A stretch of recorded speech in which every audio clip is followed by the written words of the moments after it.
He was midair with her, sipping champagne over the Atlantic, when my lawyer slid the envelope onto his mahogany desk. It was a Thursday morning, 9:47 a.m. When my phone buzzed with the message, "Envelope delivered, he's not in the building," I looked out the kitchen window, coffee going cold in my hand. Somewhere between New York and Lisbon, my husband was in the sky with another woman, while the ground beneath him quietly shifted. I had picked the date deliberately.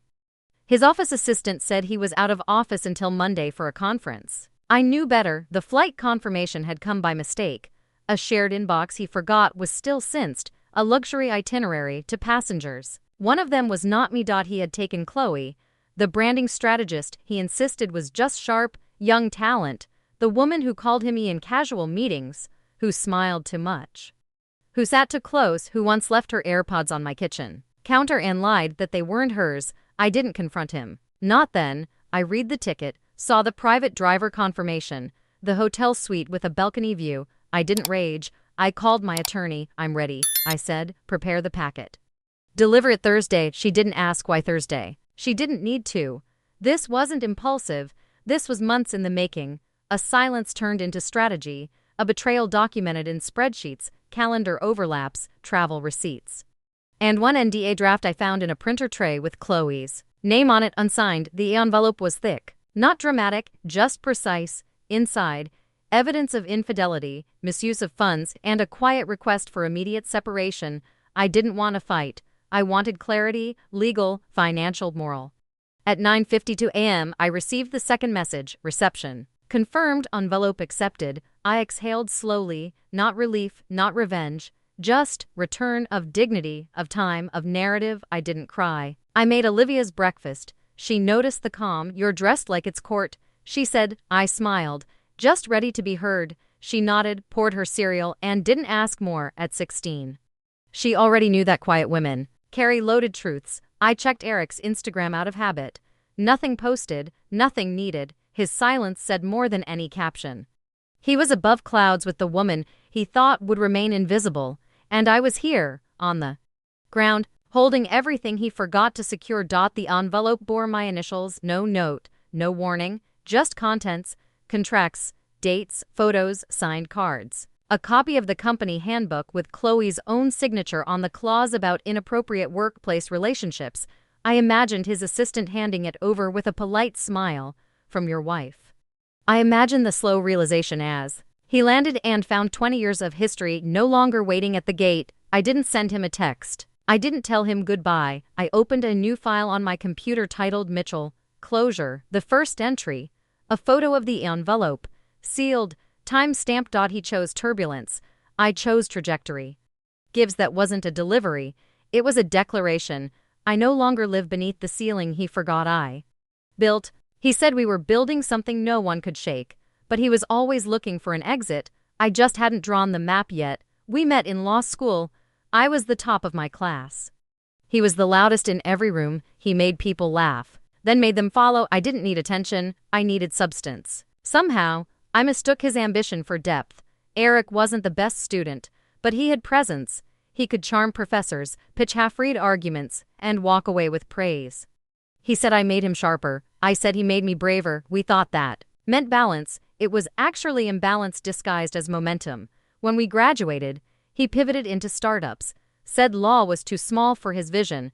I stayed in corporate contracts, predictable, precise, boring, he used to say. But when his first 3 ventures failed, it was my income that paid the rent, and the fourth, I helped write the partnership documents.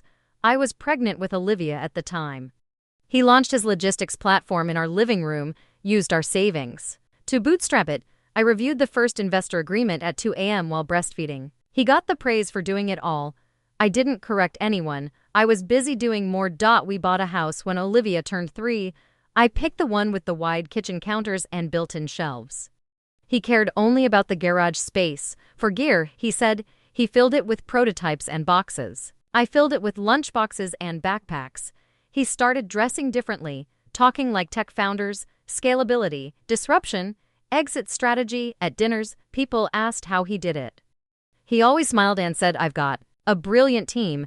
He never mentioned the woman who built the contract templates he still used. I stepped back from work when Olivia entered school. Not because I wanted to. Because he said, just until the IPO, then we'll both breathe. I nodded. I believed in the timeline, the someday that never came. He traveled more. Said I'd hate the events. I stayed, kept the house functioning, tracked the budgets, handled school forms, played the role of solid foundation while he took credit for flying. Our friends shifted, more tech couples. Fewer people who remembered when we lived in a one-bedroom. At dinners, Chloe started appearing, first as a branding advisor, then as the person who laughed at jokes I'd heard 100 times and never smiled at. He called me the quiet force. Said I didn't need the spotlight. I wore that like a compliment, but it was actually the mask he used to hide me. When his company hit Series C funding, he threw a party, invited 300 people. I planned the menu, the staff, the decor. He thanked the caterer publicly and forgot to mention me. I stood by the champagne table, alone, invisible in the room I built. He said we'd take a trip after the launch. Just us, somewhere with no Wi-Fi. I cleared my schedule. He booked Lisbon, but later changed it to a strategic team opportunity. I stayed home, again. Olivia once asked, do you like Dad more in public or in private? I didn't answer, because the truth was, they'd become two different people, and I was married to both. Gives I was never just his wife, I was the contract he signed and then pretended not to read. He stopped asking how I was sleeping, but remembered Chloe's coffee order every time. It started with little edits in his voice, less softness, more corporate polish. He spoke to me like I was a department head, not his wife. Have we paid the invoice, replaced how was your day? He began double booking dinners. I'd make a roast, and he'd text at 6:43 p.m., working late. Grab something without me. I stopped lighting candles, stopped setting the table for two. The silence ate with me. He forgot anniversaries, then birthdays, mine, not his. He always remembered his own, planned it weeks in advance. But for mine, he once left a sticky note on the fridge that said, rain check, big pitch today. The note curled at the edges. By morning. Chloe started calling at odd hours, 9 p.m., 11:30 p.m. Work things, he said. I asked once, do you really need to be on FaceTime with her at midnight? He laughed and said, you're sounding paranoid. I swallowed that word and kept smiling. He began correcting me in public. Small things, pronunciations, dates. Once at a fundraiser, I told a story and he interrupted. That's not exactly how it happened. Everyone laughed. I didn't. My wardrobe changed. Not by choice, by suggestion. You'd look more modern in navy, he said. Or, Chloe wears these tailored sets that really work on camera.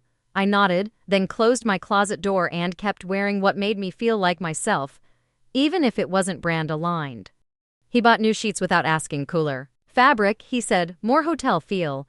But they were scratchy, sterile, like sleeping in a room that no longer remembered us. Olivia started avoiding dinner conversations. Said she was tired, but one night, she left a sketch on the table, a woman sitting on a bench, alone, no face, just posture curled inward. I recognized it. It was me. I found a hotel keycard in his jacket pocket. No hotel name, just black plastic with a gold edge. When I asked, he said, they give those out at conferences now. I nodded. I didn't ask again. I didn't need to. He stopped thanking me for things, for managing the house, the taxes, the emails from the school. Gratitude was replaced with entitlement. As if support had become part of my DNA, no longer worthy of notice. Once, I walked into his office to bring him coffee. Chloe was on speaker. She was laughing about a client who was too serious, like someone's mom. He said, yeah. Lauren used to be like that too, before she chilled out. He didn't know I was behind him. He began traveling lighter. No more ties, no more wedding ring. Said it got snagged on luggage. I knew better. Symbols only matter when you still value what they represent. He stopped calling from the airport. Stopped sending texts when he landed, but I tracked the flights anyway, out of habit, out of heartbreak, out of quiet suspicion turned certainty. Gives he didn't change all at once. He just stopped remembering I existed outside of function. He boarded a plane with her using company funds, and forgot the name on the company was partially mine. The email arrived in my inbox on a Sunday evening. Subject, final itinerary attached. It wasn't addressed to me, just CC'd. By mistake, an assistant looping in the wrong Lauren on a logistics thread. The attachment was a 6-page PDF. Flights, hotel, dinner reservations. 2 names, his, Chloe's. I stared at the screen. not blinking. There was no ambiguity. The hotel suite had one king bed. The reservation was under Mitchell Enterprises. The same enterprise whose bylaws I helped draft, the one that still bore my signature as co-author of the founder's equity clause. I didn't call him, I didn't cry. I printed the document, folded it once, slid it into a folder labeled factual. I opened the safe in my home office and placed it next to the signed NDA draft I'd already found last month. 2 days later, his voice was breezy on the phone. Quick check-in. I'll be flying out Thursday morning. Should be back Sunday. I asked, Lisbon. He paused. No, actually, Berlin. I said nothing. Let him hang himself with his own itinerary. He posted a photo the next day. Boarding gate, caption, chasing clarity with the best team. Chloe reposted it, added a heart. It wasn't work anymore. It was declaration of delusion, of disrespect, of discard. The kicker came from Olivia. She sent me a screenshot from a classmate's story, Chloe and Eric at the airport lounge. Arm on arm, no shame. Is this what I think it is? She asked. I didn't answer. I just wrote back, come home early today. I'll be here. That night, I packed a suitcase. Not for leaving, for organizing. I placed every document, every receipt, every timestamp into an accordion file. I printed company bylaws, his benefit packages, his travel reimbursements. My fingerprints were on all of them. I called my attorney. It's time. She asked, do you want confrontation or clean break? I said, clean but with clarity. We agreed on delivery. Thursday morning, same hour he'd be midair. The symbolism mattered. I didn't send a message, didn't leave a note. I let the envelope speak, sealed in thick cardstock. Hand-delivered to his executive office by a paralegal. Timestamps, tracking, dignity intact. He texted me mid-flight, Wi-Fi is spotty. Just landed in Madrid. Madrid, not Berlin, another lie. I read the message and smiled without humor. The ground was shifting. He just didn't feel it yet. At home, I made Olivia tea. She sat across from me, quiet, then whispered, did you know all along? I nodded. She asked, are you going to explode? I said, no, I'm going to edit the ending. When the paralegal confirmed the delivery, I logged the moment in my file, 9:47 a.m., envelope accepted by reception, contents undisputed. No drama, just truth, hand-delivered, gives. He thought he was in the air above consequences, but forgot I built the runway he launched from. He landed into a new life and found mine already signed, sealed, and removed from his. He didn't respond for 2 days, not to the letter, not to the silence, not even to Olivia, who stopped answering his calls the moment I told her what he'd done. Gently, factually, I didn't poison her view. He did that himself. When he finally called, it was 7:12 a.m. I let it ring. The voicemail was stuttering. Lauren, I didn't expect this. We should talk. We need to talk. I saved it for documentation, not for sentiment. My attorney handled everything from that point. Emails, deadlines, timelines, no fighting. No dramatic threats, just a clean extraction, the kind that hurts more because it offers no stage to perform on. He offered clarifications, said it wasn't emotional.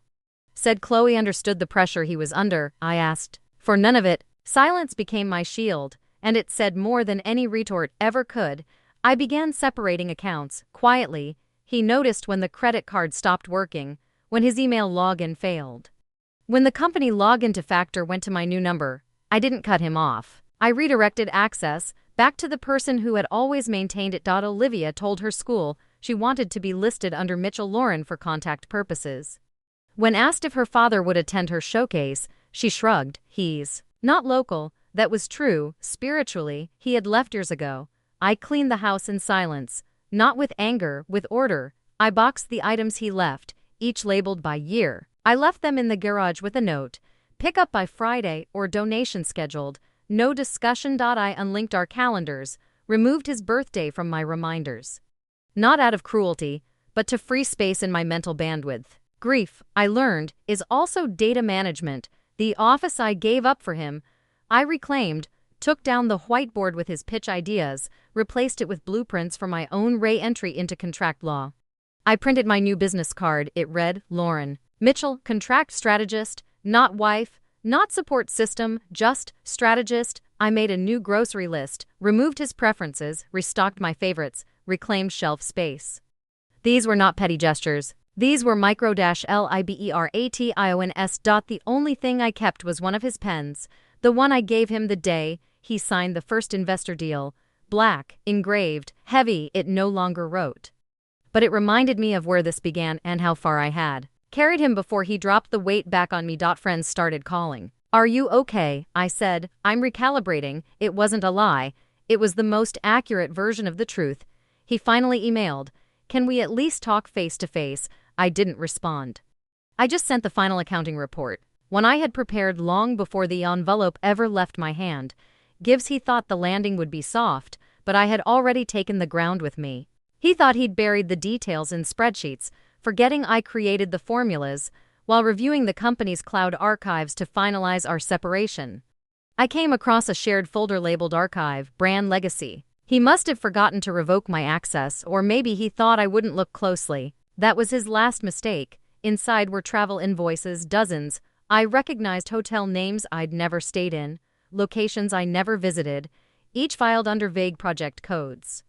But the email addresses on the bookings, personal, Chloe's, the timestamps during family holidays, anniversaries, all logged, all traceable. One PDF was named *Rome Q to final.pdf. I opened it. It was a proposal she'd written for an expansion campaign, one I had ghostwritten months before for another client, word for word. She plagiarized me. He signed it, presented it as hers. That was the last layer of insult. I wasn't just replaced emotionally, I was professionally harvested. I downloaded everything, created a timeline, cross-referenced expenses with contract clauses. It wasn't hard. He had never learned to separate personal from business. That had always been my job, and now it would be my proof. I met with my lawyer and laid out the documents. She read quietly, then looked up and said, "You understand what this means?" I nodded. "It's not just infidelity. It's misuse of corporate funds, possibly breach of fiduciary duty." Her words, not mine. We filed a secondary claim, not for revenge, for restitution, for legal accountability, because while he tried to start a new life midair, he left the trail grounded in receipts.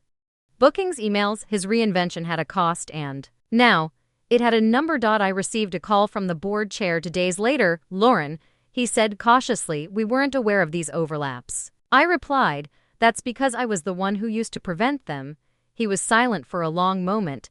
Then, "Thank you for the clarity." Clarity, not closure. Clarity is stronger. It moves without asking for apology. That night, I printed the timeline, folded it once, placed it in a new envelope labeled Retained. It wasn't for court. It was for me, for record, for reminder. Olivia saw it and asked, "Is that the end?" I shook my head. "It's the start of the truth." Having wait, Eric texted once more. I didn't realize it looked that bad on paper. I didn't answer. Because it didn't just look bad. It was bad, and unlike him, I didn't rely on appearances. I relied on facts. He was suspended from his CEO role within a week, not fired, just temporarily relieved pending internal review. Corporate language for, "We're cleaning up your mess." I wasn't asked to speak. I didn't offer to. My name was on the documents. That was enough. He wrote his future in bold fonts and fake trips, but forgot I still held the edit permissions. He built a brand on ambition, and I dismantled it with footnotes he thought no one read. The board didn't issue a press release. They rarely do, but within days, Eric's name quietly disappeared from the company site. Leadership became interim team. His email bounced. His calendar link broke. The company he used to boast about became just another entry under transition. Chloe's social media went dark. No more behind-the-scenes reels. No partner in pitch captions. Her LinkedIn shifted titles within hours. She wasn't listed as CBO anymore, just freelancer.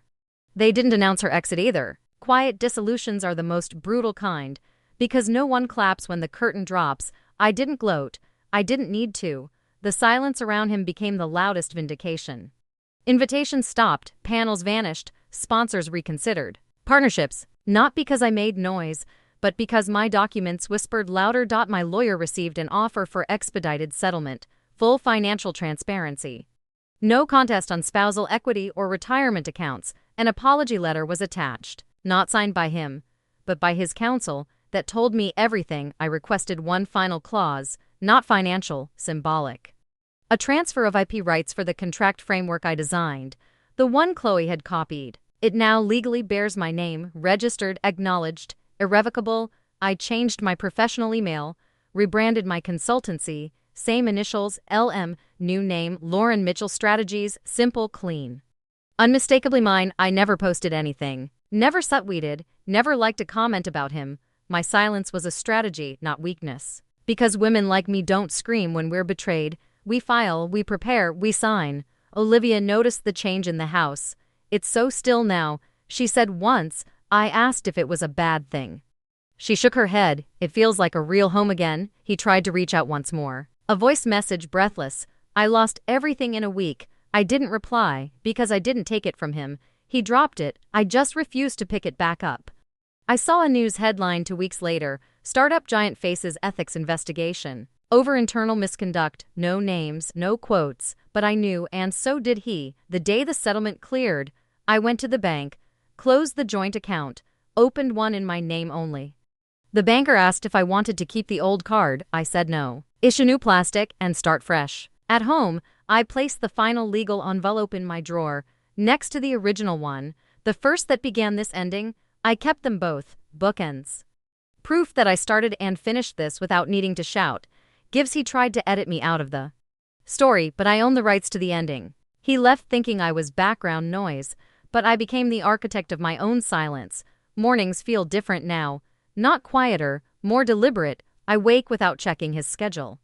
I no longer orbit another person's ambition. My day starts with mine. My office is smaller than his ever was, but every item in it is mine. The pen, the contracts, the framed quote Olivia gave me last month. The strongest person in the room is the one who doesn't have to explain. I signed my first solo client this spring. A woman-owned startup needing contract structuring. When she asked how I learned so much about breach clauses, I just said, experience. She nodded. We both understood. Olivia submitted a short film to a local contest. It's about a woman who rebuilds a home after a storm, quietly, room by room. No one dies, no one screams. But in the end, the house stands taller than it ever did before. I don't avoid his name anymore. He exists as a lesson, as a footnote, as proof that erasure only works on those who don't document. The house is filled with things I chose. Plants that climb instead of wilt, books I hadn't read in years. A coffee mug that says everything is evidence. It was a gift from my paralegal, and it makes me smile every morning. I saw him once, in a parking lot. He looked thinner, not physically, just less. He didn't approach, just nodded. I nodded back. That was the extent of the closure. To people who built a life together and outgrew its lie, Chloe never resurfaced. Maybe she started over. Maybe she moved on. I don't think about her much. She wasn't the reason, just the reflection, the mirror he picked when he couldn't face mine. There's a locked drawer in my office with 2 envelopes. The first one, delivered the day he thought he was rising. The second, signed the day I knew I already had. I don't mark the anniversary of our divorce. I marked the morning I made my first espresso in silence and didn't flinch when no one joined me at the counter. He lost access to my calendar, my body, my bandwidth. I didn't scream. I just reclaimed what was already mine and deleted the rest. People ask how I survived. I tell them I didn't survive. I revised, word by word, clause by clause, scene by scene. And now I live in a chapter I wrote in full, in quiet, in power. Gives he flew away. I stayed, stood up, and signed the final draft in my own name.